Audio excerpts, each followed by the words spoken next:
ஓய் எங்க போய் போடுற காலத்து பிரமையம் கொண்டு பிரமையம் கொண்டு எங்க போறேன்னா உலகமே என்ன காலுகடியில வர போகுதுல.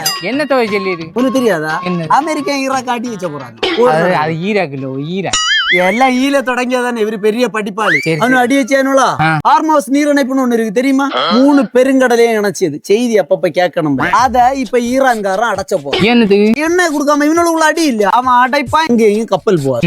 இங்க ஒரு ஆளுக்கு எண்ணெய் தட்டுப்பாடு வரும் எல்லாரும். அப்ப இந்த சாதனங்கள் விலை கிட்டு கிட்டு கிட்டு கிட்டுன்னு கூடும். புரியுதா உனக்கு? பாமர மக்கள் பல்லுல பச்சை வெள்ளம் படாம பட்டினி கிடக்க நிலவ. அதுக்கு இப்ப என்ன எண்ணத்துக்கு தான் எண்ணெய் அடி வச்சு 1000 நாடுவா கிடக்கு. ஒரு துள்ளி எண்ணெய் இருக்காது. அன்னைக்கு இந்த உலக நாடுகளே ஒரு துள்ளி எண்ணெய் இல்லாத நிலவரம் வர. அதுக்கு காரணம் இந்த கலவரம். பொண்ணு வாங்கணும் எல்லாம் பெரிய ஆள் இல்ல.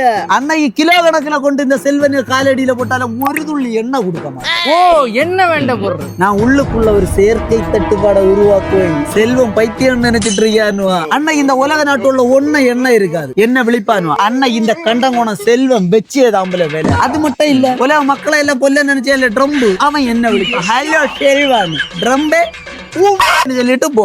அன்னை பாப்பேனா